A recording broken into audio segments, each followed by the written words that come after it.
They see my disability, I see my ability.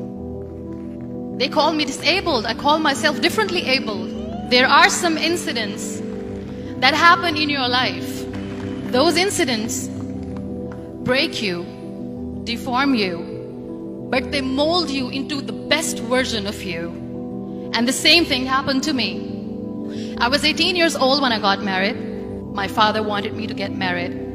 And all I said was, if that makes you happy, I'll say yes. And of course, it was never a happy marriage.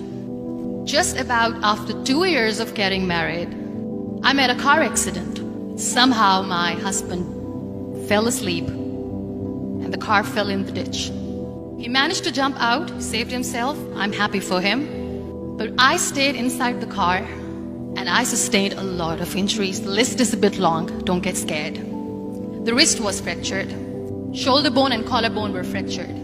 My whole rib cage got fractured. And because of the rib cage injury, lungs and liver were badly injured. I couldn't breathe. I lost urinary bowel control. That's why I have to wear the bag wherever I go. 3 vertebrae of my backbone were completely crushed. And I got paralyzed for the rest of my life. I finally ended up in a hospital where I stayed for 2.5 months. I underwent multiple surgeries. One day, doctor came to me and he said, well, I heard that you wanted to be an artist, but you ended up being a housewife. I have a bad news for you. You won't be able to paint again because your wrist and your arm are so deformed, you won't be able to hold a pen again. Next day, doctor came to me and said, your spine injury is so bad, you won't be able to walk again. Because of your spine injury and the fixation that you have in your back, you won't be able to give birth to a child again. That day, I was devastated. I asked my mother, why me? And that is where I started to question my existence. Why am I even alive? And that is where I realized that the words have the power to heal the soul. My mother said to me, this too shall pass. God has a greater plan for you. I don't know what it is, but He surely has. And in all that distress and grief, somehow or the other, those words were so magical that they kept me going. One day I asked my brothers, I know I have a deformed hand, but I'm tired of looking at these white walls in the hospital and wearing these white scrubs. I'm getting tired of this. I want to add more colors to my life. I want to do something. Bring me some colors. Bring me some small canvas. I want to paint. So the very first painting I made was on my deathbed, where I painted for the very first time. It was not just an art piece or just my passion. It was my therapy.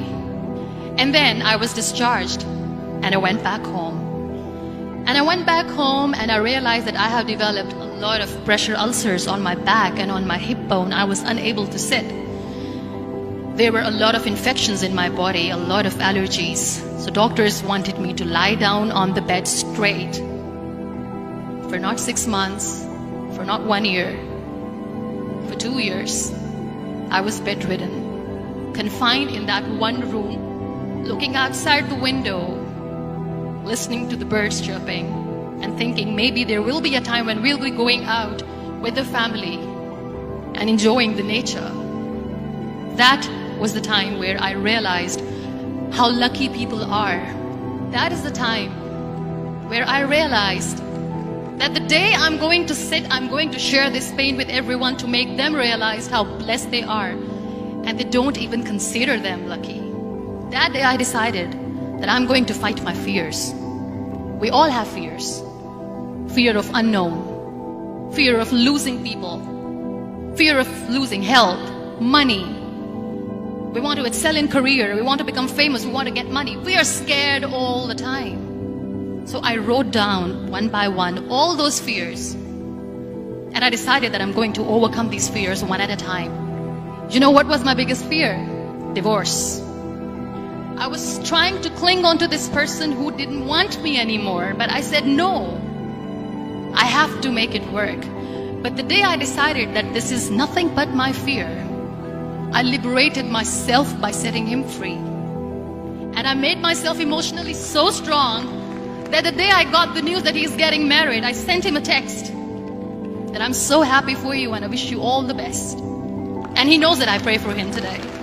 Number 2 was, I won't be able to be a mother again.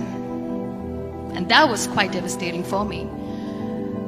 But then I realized there are so many children in the world, all they want is acceptance. So there is no point of crying, just go and adopt one. And that's what I did. People think that they will not be accepted by the people because we, in the world of perfect people, are imperfect. So I decided that instead of starting an NGO for disability awareness, which I know will not help anyone, I started to appear more in public. I started to paint. I decided that I'm going to join the national TV of Pakistan as an anchor person. And I've been doing a lot of shows for the last 3 years. I became the National Goodwill Ambassador for UN Women Pakistan, and now I speak for the rights of women, children. We talk about inclusion, diversity, gender equality, which is a must. Every time I go in public, I always smile.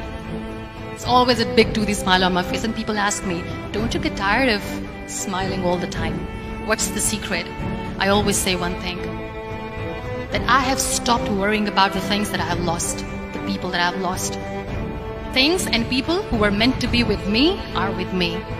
And sometimes, somebody's absence makes you a better person. Cherish their absence. It's always a blessing in disguise. Live your life fully. Accept yourself the way you are. Be kind to yourself.